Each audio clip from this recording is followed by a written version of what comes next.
I'm Audrey Wilson, 35, CEO of Evercrest Capital with a net worth of $2,300,000,000. Most financial magazines call me ruthless and brilliant. My family just calls me the disappointment. After building my empire in secret for 10 years, I returned to Wilson Enterprises when they desperately needed investors. My brother Nathan smirked when he saw me. "Oh, Audrey, we need these seats for the real stakeholders." If only he knew what was coming. Before I tell you what happened when they discovered who I really was, drop a comment letting me know where you're watching from, and hit that subscribe button if you enjoy stories about underestimated women who rise to the top. Growing up in Connecticut, the Wilson Nathan, the oldest at 42 now, was always Dad's favorite. From the time he could walk, Dad paraded him through the office, introducing him as the future of Wilson Enterprises. Kyle, 40, naturally fell into a sales role, charming clients with his easy smile and golf skills. Brandon, 37, was the quiet one, good with computers and systems but lacking the aggressive confidence Dad valued.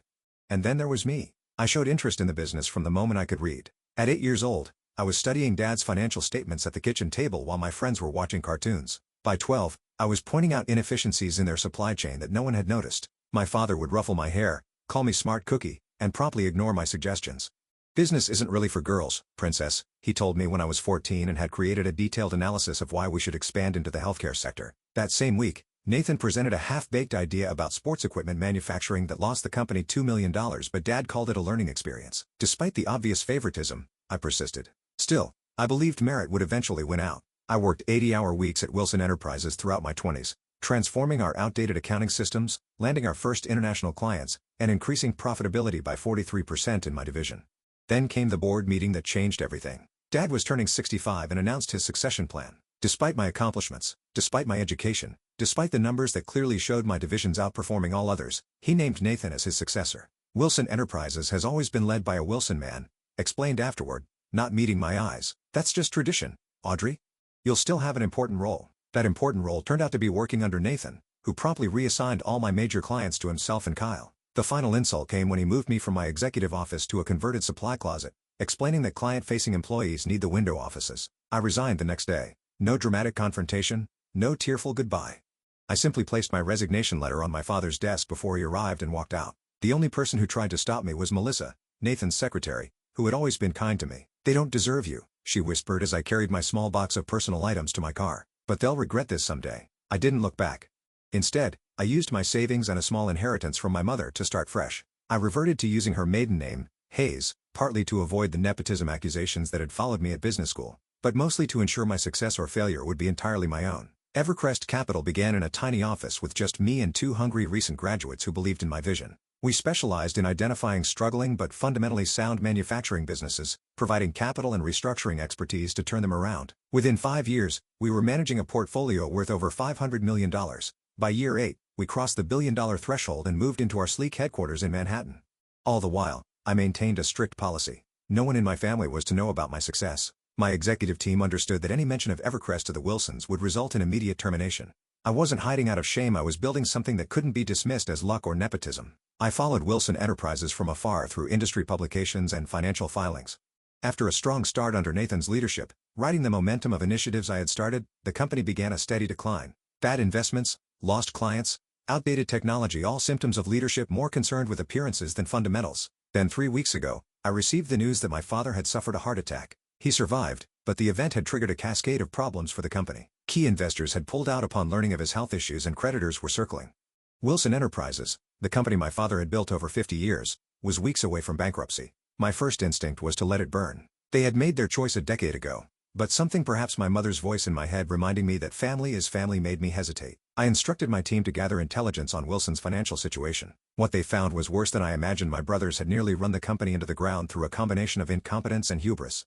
They were desperately searching for investors to inject emergency capital, and ironically, Evercrest Capital was on their short list of potential saviors, not because they knew of my connection, but because we had developed a reputation for successful manufacturing turnarounds. When an email invitation to a Wilson family business emergency meeting appeared in my personal inbox, I decided to attend. Not as the CEO of Evercrest Capital, but simply as Audrey, the forgotten Wilson daughter. I would see for myself whether anything was worth saving. The email from Nathan's assistant was formal and impersonal. "Your presence is requested at Wilson Enterprises headquarters for a family business discussion on Friday, April 15th at 10 a.m. Please confirm your attendance." No, "We miss you" or "Hope you're well." Not even a personal signature. Just a corporate summons after 10 years of silence. I showed the email to Diane, my COO and closest confidant, in my corner office overlooking Central Park. "You're not actually considering going, are you?" she asked, eyebrows raised. After everything they did, I swiveled in my chair, looking out at the Manhattan skyline. "I'm curious." "Curious is reading their financial statements, which we've already done." "This is masochism," Diane said, perching on the edge of my desk. "They're going to try to guilt you into giving them money you earned despite them, not because of them." Maybe I conceded, but I want to see it with my own eyes. "The company, Dad, all of it." Diane softened. "And you're going as just Audrey? Not as the CEO who could buy their company with her quarterly bonus." "Exactly. I want to see how they treat me when they think I have nothing to offer." After confirming my attendance, I spent the week preparing emotionally for the reunion. I chose my outfit carefully, an understated charcoal theory pantsuit that cost more than Nathan's first car but didn't broadcast its price tag. I wore minimal jewelry, just my mother's simple gold wedding band on a chain around my neck. The drive back to Connecticut was a journey through memories. The exit off I-95 where Dad would always stop for ice cream on summer drives. The high school where I was valedictorian, but my brother's mediocre sports achievements still garnered more family celebration. The coffee shop where I drafted my resignation letter a decade ago. Wilson Enterprises headquarters looked smaller than I. The receptionist didn't recognize me. I had to sign in as a visitor and wait for an escort, sitting on the same uncomfortable lobby chairs that Dad had refused to replace despite my suggestions that they created a poor first impression. "They're vintage," he'd insisted. "Shows we have history." Now they were just shabby. The elevator ride up was awkward. I shared it with two young employees who spoke in hushed tones about another round of layoffs and the emergency investor meeting tomorrow. They didn't ask who I was, and I didn't volunteer the information. Kyle was the first brother I encountered, hurrying down the hallway with a phone pressed to his ear. He did a double take, muttered "gotta go" into his phone, and pasted on a smile that didn't reach his eyes. "Audrey, it's been a while." He gave me an awkward side hug. "You look corporate." "Hello, Kyle." "Yes, it has been a while. 10 years, to be exact." He had the decency to look embarrassed. "Right, well, Nathan's running around like crazy preparing for tomorrow. Big potential investors coming. Could save the whole business." He checked his watch. "Speaking of which, don't let me keep you," I said coolly. Brandon was next, emerging from what used to be the IT department. He'd aged more than I expected, premature gray streaking his temples. Unlike Kyle, he seemed genuinely pleased to see me. "Audrey." He gave me a real hug. "I can't believe you came. It's really good to see you." "Thanks, Brandon. How have you been?" His smile faltered. "Oh, busy. Trying to keep our systems from falling apart while the budget keeps shrinking." He lowered his voice. "It's bad. Odd. Worse than they're admitting." Before he could elaborate, Nathan's voice boomed down the hallway. Well. Little sis has decided to grace us with her presence." Nathan had gained weight, his once athletic frame now soft around the middle. He'd lost some hair too, though he'd attempted to hide it with an unfortunate comb-over. The tailoring of his suit suggested he still thought he wore the same size as a decade ago. "Hey, little sis," he said. "So I gathered," I replied. "What's the situation?" Nathan waved dismissively. "Nothing for you to worry about. Just a temporary cash flow issue. Once we secure this new round of funding, everything will be back on track." I could smell the whiskey on his breath at 11 a.m. Some things hadn't changed. "Dad's expecting us all for dinner tonight at the house," he continued. 6 o'clock. Don't be late, you know how he hates waiting for dinner." With that, he was gone, barking orders at a harried-looking assistant as he disappeared into the conference room. My father's house, the sprawling colonial where we grew up, seemed preserved in amber. The same furniture, the same paintings, even the same family photos from before I left. As if time had stopped the day I walked away. Dad looked frail, his once commanding presence diminished by age and illness. Still, when he saw me, something flickered in his eyes. Surprise, perhaps relief. "Audrey," he said simply, opening his arms. I hugged him, noting how thin he felt beneath his cardigan. "Hi, Dad, you look successful," he observed, studying my face. "I am," I replied, offering nothing more. Dinner was a stilted affair. Nathan dominated the conversation with optimistic projections about tomorrow's investor meeting and the future of Wilson Enterprises once this minor setback was resolved. Kyle nodded along enthusiastically while Brandon pushed food around his plate. Dad said little, watching us all with tired eyes. I excused myself early, claiming jet lag despite having only driven from New York. As I headed upstairs to my old bedroom preserved like a museum exhibit to my teenage self, I overheard Nathan and Dad study. "Evercrest Capital is our best shot," he was saying. Their representative sounded interested. "If they invest, the others will follow. And if they don't?" my father asked, his voice weaker than I'd ever heard it. "Don't think like that, Dad. We'll get the money. I promise." I paused outside the doorway, tempted to reveal myself then and there. Instead, I continued to my room, sitting on the edge of my childhood bed and contemplating my next move. Later that night, unable to sleep, I wandered downstairs for water and found my brothers in an impromptu strategy session in the kitchen. They fell silent when I entered. "Don't stop on my account," I said, filling a glass from the tap. "Just business stuff," Kyle said quickly. "Nothing that would interest you." I smiled tightly. "You'd be surprised what interests me these days." After I left, I lingered in the hallway, listening. "Do you think we should involve her tomorrow?" Brandon asked. She always had a good head for numbers. Absolutely not, Nathan replied sharply. The last thing we need is her amateur input scaring off Evercrest. They're our last hope. I smiled to myself. I woke before dawn, my body still operating on my usual schedule despite the unfamiliar surroundings. I dressed methodically. Silk blouse, tailored pants, and a casual blazer to conceal the power suit beneath. I secured my mother's ring around my neck and applied minimal makeup enough to look professional, but not enough to signal I was trying to impress anyone. By 7 a.m., I was at Wilson Enterprises, watching the frantic preparations from the periphery. Staff rushed around adjusting furniture in the main conference room, testing the projector, and arranging platters of pastries that looked far more expensive than the company could afford right now. I approached Brandon, who was fiddling with the presentation laptop. Need any help? He jumped slightly. Oh, Audrey, didn't see you there. I'm pretty good with PowerPoint these days, I offered. Brandon hesitated, glancing toward Nathan's office. I should probably let me just take a look, I said, sliding into the chair beside him. The presentation was a disaster: inconsistent formatting, typos in key financial projections, and worst of all, fundamentally flawed analysis of the company's turnaround potential. Brandon, these projected growth numbers don't align with your current manufacturing capacity, I pointed out. And this slide about future markets contradicts the data on slide 7. Really? He frowned, looking closer. I told Nathan those projections seemed optimistic, but he insisted. What's going on here? Nathan appeared in the doorway, coffee in hand. Brandon, why isn't the presentation ready? I was just helping him polish a few things, I explained. There are some inconsistencies in the financial. We don't need your help. Nathan cut me off. This presentation has been vetted by actual financial professionals. I bit my tongue knowing any defense of my qualifications would reveal too much. Just trying to contribute. The best way you can contribute is by staying out of the way, Nathan said. The investors will be here in an hour, and we need everything perfect. Perfect was certainly not the word I would use for their preparation. As the morning progressed, I watched board members and additional potential investors arrive. Most were older men in conservative suits who barely glanced my way. A few nodded politely when introduced, but it was clear they viewed me as irrelevant to the proceedings.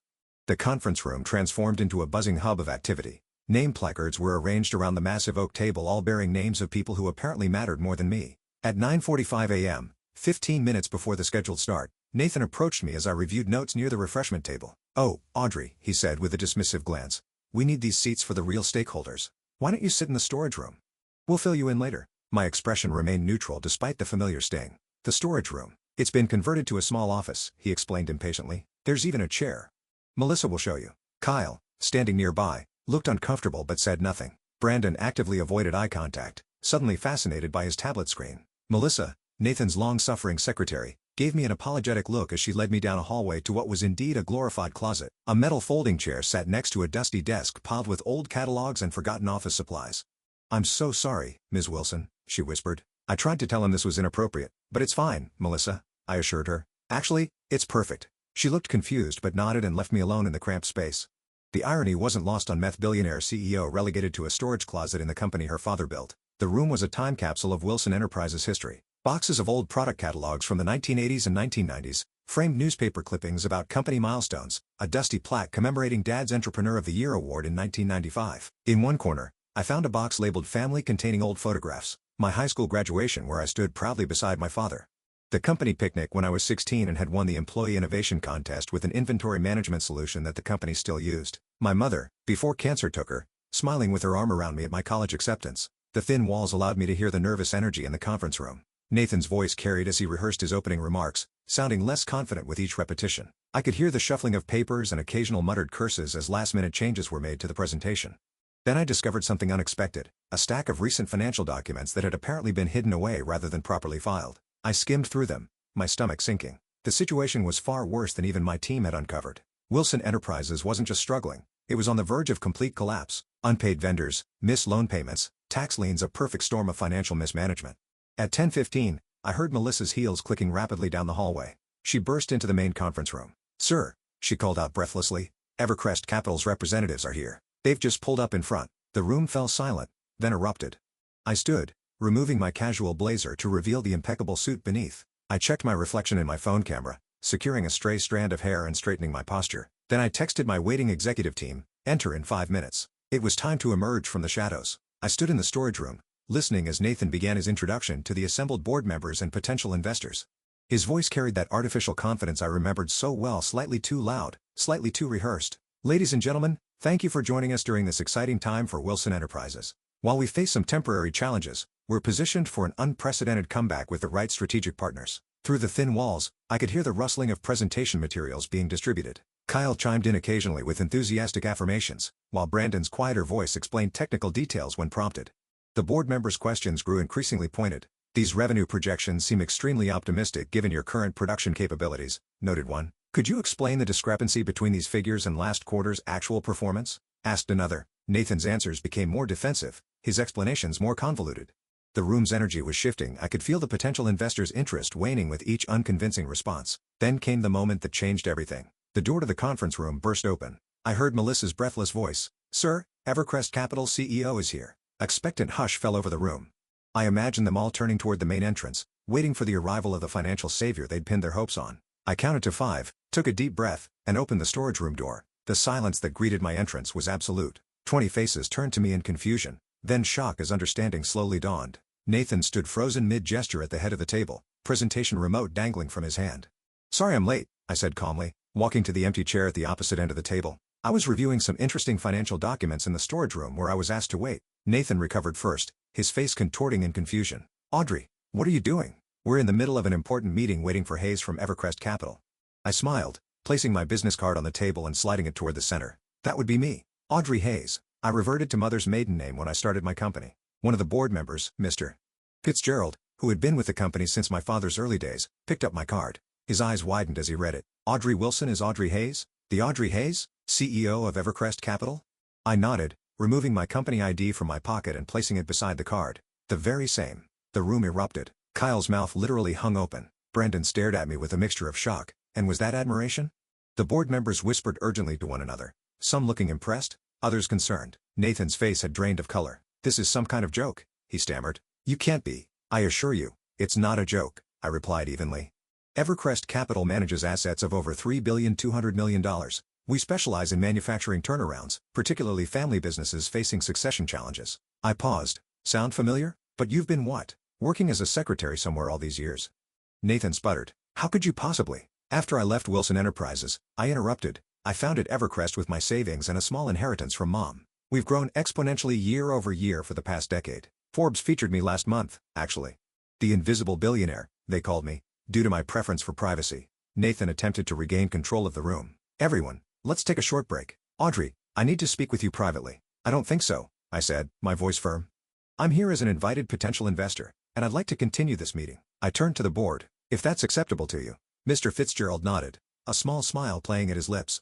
Several other board members murmured agreement. "Excellent," I said, opening my portfolio. "Now, I've reviewed the materials you provided to my team, as well as some additional documents I found while waiting in storage. I have several concerns I'd like to address. For the next 30 minutes, I methodically dissected the company's financial situation, pointing out the mismanagement, poor strategic decisions, and accounting irregularities that had brought Wilson Enterprises to the brink of bankruptcy.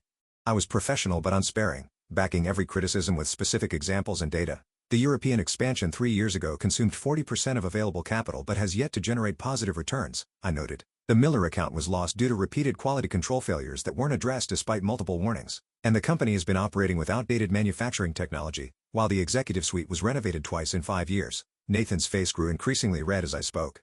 When I finished, he exploded. "This is ridiculous. You come back after abandoning the family, Nathan," Kyle said quietly. "Maybe we should listen." "No." Nathan slammed his hand on the table.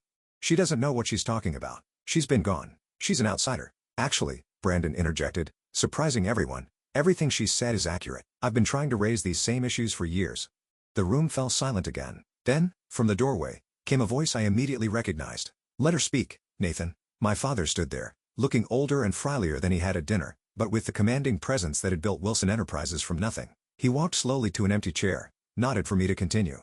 "Thank you," I said, acknowledging him with a slight nod before addressing the room again. "Despite these challenges, I believe Wilson Enterprises has a solid foundation worth saving. The brand still has value. The core product line remains competitive. The workforce is skilled and loyal." I laid out my proposal. Evercrest would provide emergency capital in exchange for a controlling interest. There would be a restructuring of leadership, with performance-based metrics determining who stayed in management roles. The company would refocus on its most profitable product lines while modernizing its manufacturing capabilities. "This isn't a hostile takeover," I clarified. "It's a rescue operation, but it requires acknowledging reality and accepting significant changes." Nathan scoffed. "So you want us to hand over the company Dad built to you, after you walked away?" "I didn't walk away, Nathan. I was pushed out. You moved me to a closet very much like the one you put me in today." I met his gaze steadily. "But this isn't about the past. It's about whether Wilson Enterprises has a future." Kyle, always the peacemaker, attempted to mediate. Maybe we should consider Audrey's proposal. We do need the capital, and her track record speaks for itself. Brandon nodded in agreement. The company needs help. We all know it. Nathan looked to our father, clearly expecting him to back him up as he always had. Dad, tell them this is crazy. We can't let an outsider take control, even if she is family. Dad was quiet for a long moment, looking between us with tired eyes. For 10 years, he finally said, I've watched this company decline under your leadership, Nathan. I defended you, made excuses, convinced myself things would turn around. But they haven't. He turned to me, and for those same 10 years, I followed your success from afar. Read every article about Evercrest, tracked every acquisition, kept a file of everything you've accomplished without the Wilson name or connections. This revelation stunned me. He'd been watching my career all along. You were always the one with the real vision, Dad continued. The drive, the discipline. I was wrong to overlook you because of tradition or gender or whatever foolish reason I told myself. He looked around the table.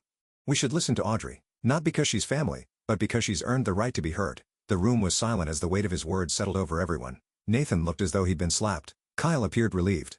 Brandon wore an expression that said, finally. I maintained my professional demeanor, though inside, emotions threatened to overwhelm me. Thank you, I said simply. I'll need complete access to all financial records and operations before making a final decision. My team is waiting outside and can begin the assessment immediately.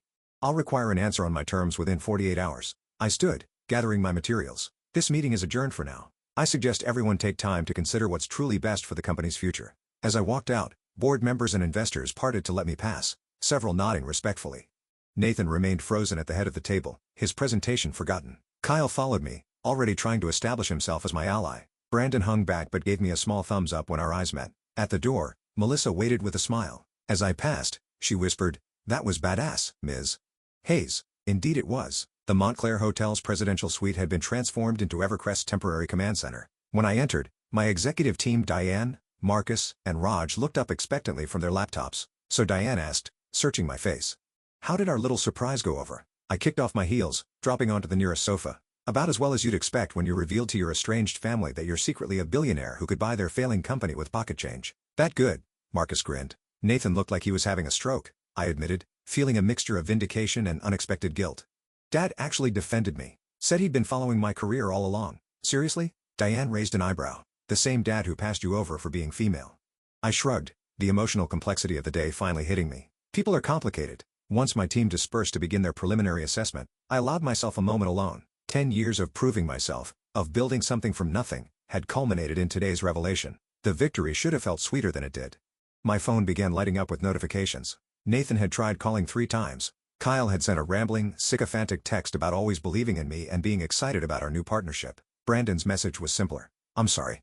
You are always the smartest one. Let me know how I can help." Dad hadn't reached out. I ignored them all, staring out at the Connecticut skyline I'd left behind a decade ago. The satisfaction I'd anticipated felt hollow in my chest, mixed with complicated grief for what might have been if things had been different. Diane found me there an hour later, still contemplating the view. "The preliminary numbers are even worse than we thought," she reported. "They've been cooking the books for at least 2 years. Classic case of hiding declining revenue with creative accounting. Could criminal charges be involved?" I asked. "Possibly. It's more incompetence than malice from what I can tell, but the SEC might see it differently." I nodded, still distracted. "What would you do, Diane?" "As a purely business decision." She considered the question carefully. "Objectively, I'd walk away. There are better investment opportunities with less emotional complication. The Wilson name isn't worth what it once was. Unless objectively, it's your family, Audrey. Despite everything, she sat beside me. But that doesn't mean you owe them salvation. There's a difference between forgiveness and setting yourself on fire to keep others warm." A knock at the door interrupted us. "The hotel staff," announced a visitor, Samuel Wilson. Dad looked even more fragile in the elegant hotel surroundings than he had in the boardroom. He stood awkwardly in the entryway, declining a seat when offered. "I won't stay long," he said. "I just needed to speak with you privately." Diane excused herself, leaving us alone. "Impressive operation you've built," Dad observed, gesturing to the laptops and documents spread across the suite. "Thank you." An uncomfortable silence stretched between us. "I'm sorry, Audrey," he finally said. "For 10 years ago. For all of it. I'd imagined this moment countless times, rehearsed what I would say, the accusations I would level. Now, faced with his genuine contrition, those prepared speeches evaporated. Why? I asked simply. Was it really just because I'm a woman? He shook his head, looking ashamed. That was part of it, outdated thinking I was raised with. But mostly it was fear. You are so much more capable than your brothers. So much more like me than any of them. I was afraid you'd build something better than I had. Make my legacy seem small in comparison." He gave a sad laugh. "And then you went and did exactly that anyway." "I didn't do it to spite you," I said quietly. "I know. You did it because it's who you are. A builder. A visionary. He met my eyes directly. Like I used to be before I got caught up in preserving rather than growing. Another silence fell between us. There's something else, he said finally. Something the boys don't know yet. My health situation is more serious than I've let on. The heart attack revealed advanced coronary disease. The doctors give me a year, maybe 2 with aggressive treatment. The news hit me harder than expected. Despite everything, he was still my father. I'm sorry, I said, meaning it. I don't tell you this for sympathy, he clarified, but because I need you to understand what I'm asking. Wilson Enterprises isn't just a company to me. It's my life's work. The thought of it disappearing, of nothing remaining to show for 50 years of building. He trailed off, emotion catching in his throat. You want me to save it? I finished for him. I want you to consider saving it, he corrected. Not for Nathan or Kyle or even me, but as a legacy worth preserving, flawed though it may be. After he left, I sat alone for a long time, conflicting emotions warring within me. The professionally detached CEO in me said to walk away Wilson Enterprises was a risky investment at best. The wounded daughter wanted nothing more than to reject their desperate need, to let them face the consequences of pushing me away. But another voice whispered insistently, my mother's. She had always been the compassionate counterbalance to Dad's ruthless pragmatism. Family is family, she would say, even when they disappoint you. I called my therapist, Dr. Levine, for an emergency session. We'd worked together for years, processing the complex grief and anger I carried from my family relationships. It sounds like you're at a crossroads, she observed after I explained the situation, professionally and personally. I built Evercross to prove them wrong, I admitted. To show my father he made a mistake choosing Nathan over me. Now that I've done that, what's left? Perhaps the more important question is, the question lingered with me as I directed my team to conduct a thorough analysis of Wilson Enterprises' financials. They worked through the night, accessing systems with passwords Brandon quietly provided, uncovering the full extent of the company's troubles. By morning, I had the complete picture and it wasn't pretty. Years of mismanagement had left the once thriving company on life support. Multiple divisions were hemorrhaging money. Client relationships had deteriorated. Talented employees had fled for competitors. Yet beneath the dysfunction, I could still see the bones of something worth saving. The core manufacturing technology remained sound. Several product lines continued to perform well despite neglect. Most importantly, many loyal employees had stayed, keeping things running through sheer determination. After 48 sleepless hours, I made my decision. I would help save Wilson Enterprises but on my terms with clear boundaries between family and business. 3 days after my dramatic revelation, I returned to Wilson Enterprises with my full executive team. We arrived precisely at 9 a.m., striding through the lobby like a tactical unit. The employees whispered as we passed, word of my true identity having spread throughout the company. The boardroom had been prepared for our arrival: fresh flowers, premium coffee service, presentation materials meticulously arranged. Nathan stood stiffly near the head of the table, clearly uncertain of his role in this new paradigm. Kyle hovered nearby, smiling too broadly. Brandon waited quietly by the projection equipment, looking more at ease than I'd seen him in years. The board members filed in, followed by my father, who took a seat to the side present but deliberately not at the head of the table. Good morning, I began once everyone was seated. Thank you for agreeing to this meeting on such short notice. My team has completed our preliminary assessment of Wilson Enterprises' financial position and operations. Today, I'll present our findings and a proposed path forward. For the next hour, I laid out in meticulous detail exactly what had gone wrong with the company and when. I was professional but unflinching, identifying specific decisions that had contributed to the decline. Nathan squirmed as I highlighted his European expansion failure. Kyle looked at the floor when I mentioned the loss of 3 major clients under his sales leadership. The company currently has negative cash flow of approximately $2,300,000 per month, I concluded. At this burn rate, without intervention, Wilson Enterprises will be insolvent within 45 days. A heavy silence fell over the room. However, I continued, we believe the company can be saved with immediate, decisive action. I outlined our proposed turnaround plan. Evercrest would provide emergency capital of $50 million in exchange for 60% ownership. There would be a complete restructuring of the executive team based on merit rather than family connections. And profitable divisions would be sold or shuttered. Manufacturing would be modernized with state-of-the-art technology. Additionally, I said, looking directly at the board, I will require installation as chairperson with full authority to implement necessary changes without interference. Nathan stood abruptly. This is outrageous. You're talking about a hostile takeover of a family business. I'm talking about saving a family business that you've run into the ground, I replied calmly. The alternative is bankruptcy within weeks. Your choice. We can find other investors, he insisted, though his voice lacked conviction. Can you? I raised an eyebrow. In time? With these financials? Be my guest. Mr. Fitzgerald, the senior board member, cleared his throat. Nathan, perhaps we should consider Miss Hayes' Ms. Wilson's offer seriously. The timeline she's presented aligns with our own projections. Nathan looked around for support but found little. Even Kyle was studiously examining his coffee cup. This is still a family company, Nathan said desperately. Dad, tell them. All eyes turned to our father, who had remained silent throughout the presentation. He looked older than his years as he slowly rose to his feet. When I founded Wilson Enterprises, he began, his voice steadier than I expected. I had nothing but determination and a belief that I could build something worthwhile, something that would last beyond me. He looked around the room. Somewhere along the way, I confused preserving my control with preserving the company itself. He turned to Nathan. Son, I did you no favors making you CEO before you were ready. I set you up to fail because I couldn't let go properly. Then to me, and Audrey, I failed you by not recognizing your talents when they were right in front of me. The room was utterly silent. This company bears our name, he continued, but its future matters more than our pride. If Audrey and her team can save what we've built, give employees security, and restore Wilson Enterprises to something we can be proud of, then we should be grateful, not defensive. Nathan stared at our father in disbelief. You're taking her side? After everything I've done. This isn't about sides, Nathan, Dad interrupted firmly. It's about survival. While Nathan processed this betrayal, Key Lever the opportunist stepped forward. I think we should accept Audrey's offer. I'm happy to continue in whatever capacity would be most helpful. Brandon nodded in agreement. The plan makes sense. It's our best option. Backed into a corner, Nathan requested a private conversation with our father. They disappeared into an adjacent office while the board members murmured among themselves. Diane leaned close to me. That went better than expected. It's not over yet, I cautioned.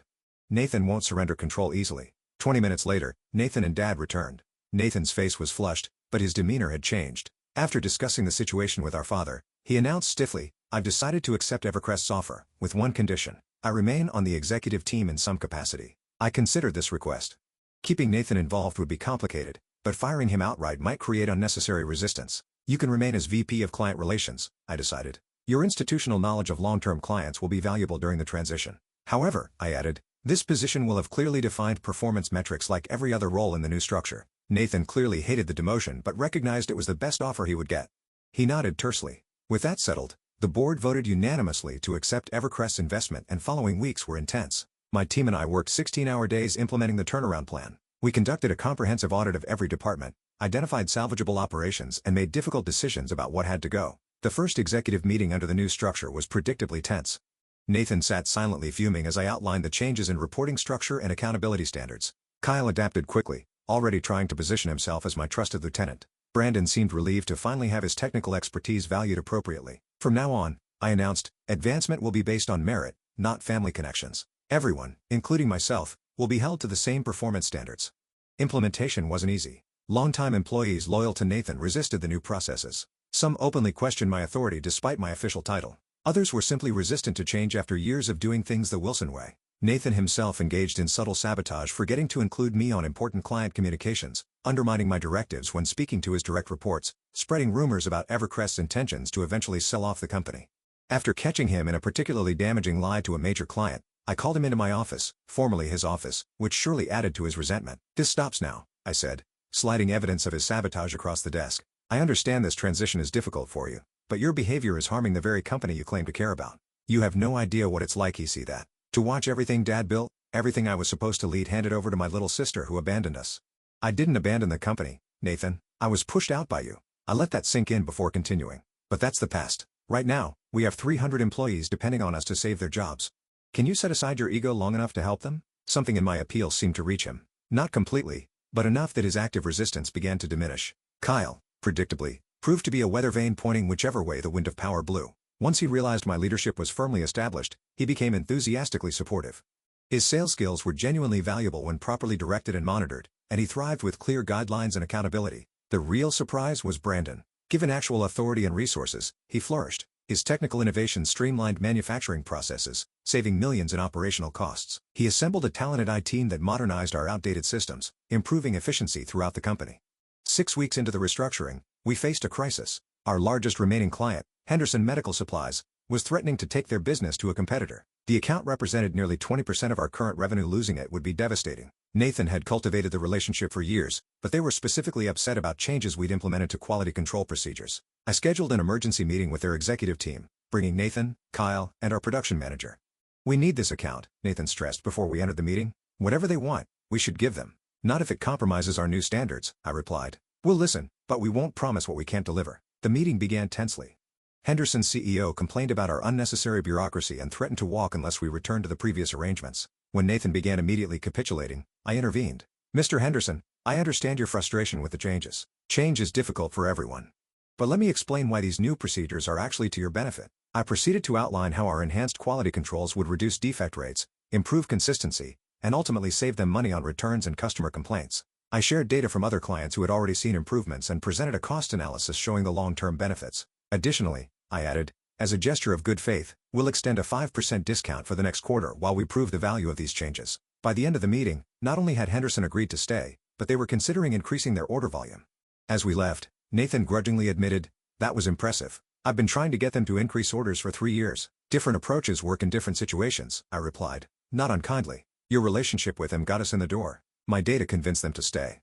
It was our first moment of genuine professional respect. The company's turnaround began gaining momentum. Operational costs decreased by 30% through efficiencies and strategic cuts. New clients, attracted by our improved quality and reliability, began signing contracts. Employee morale improved as they saw the company stabilizing.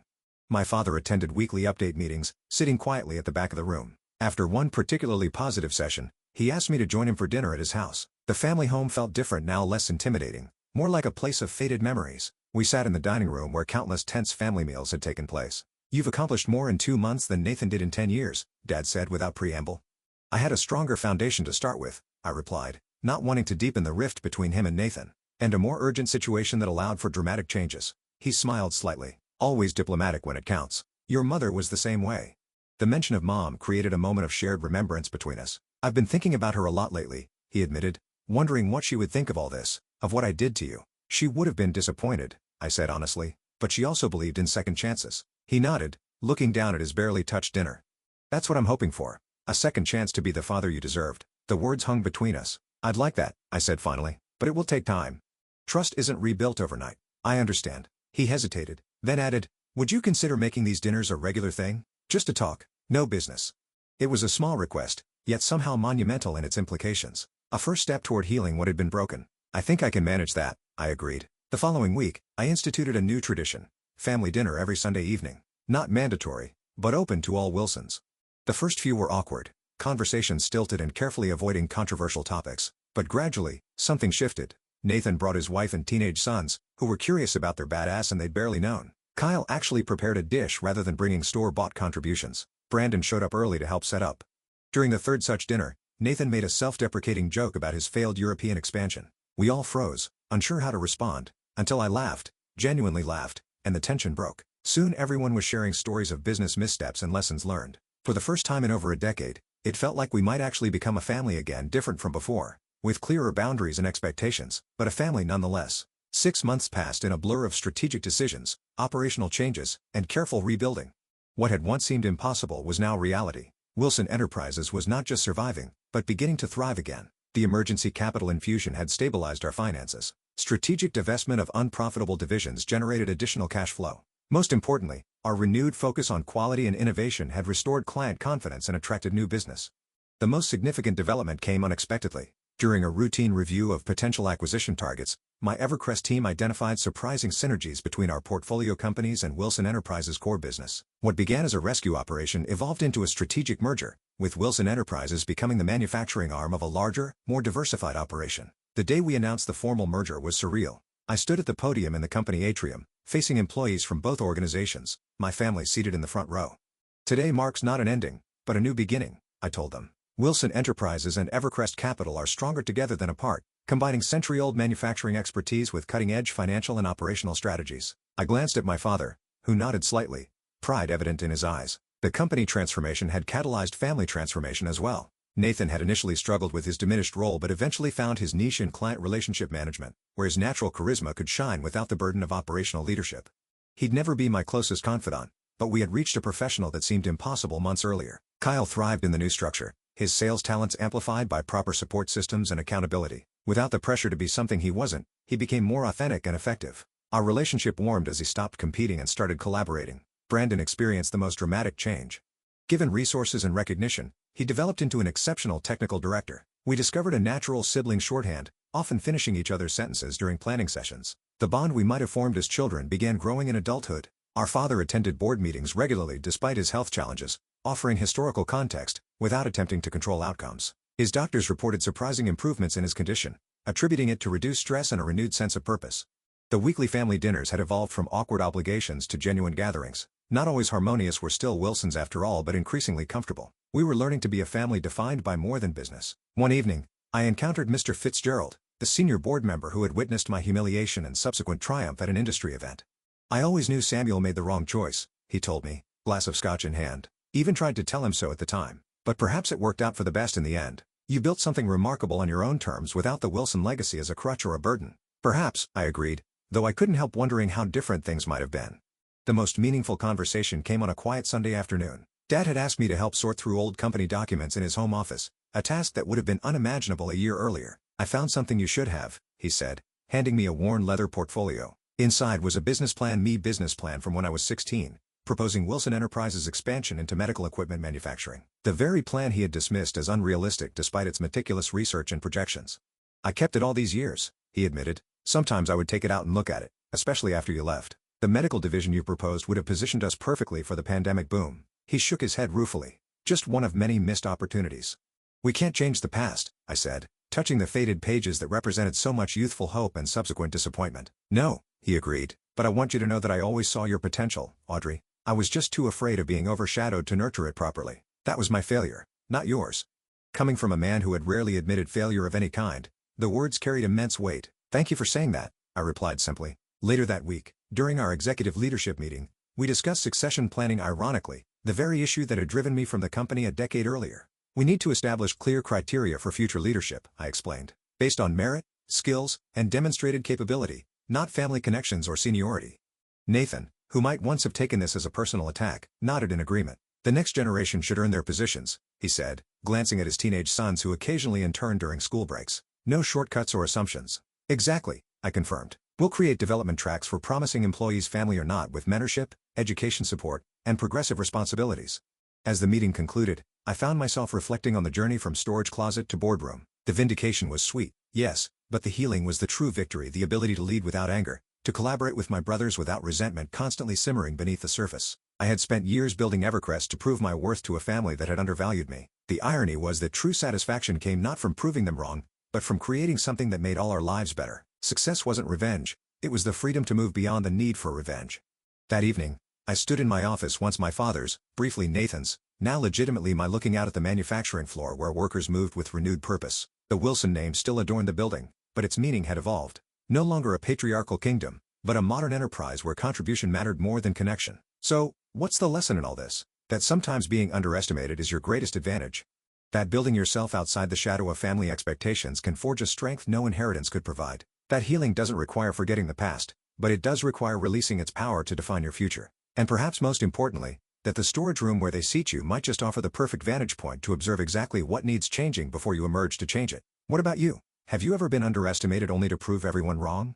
Or found yourself needing to set boundaries with family in your professional life? Drop a comment below and share your experience. And if this story resonated with you, please hit that like button, subscribe to my channel, and share with someone who might need to hear that being underestimated today doesn't determine their success tomorrow. Thank you for listening to my journey, and remember, sometimes the best revenge isn't revenge at a lids building something so remarkable they can't help but recognize what they almost lost.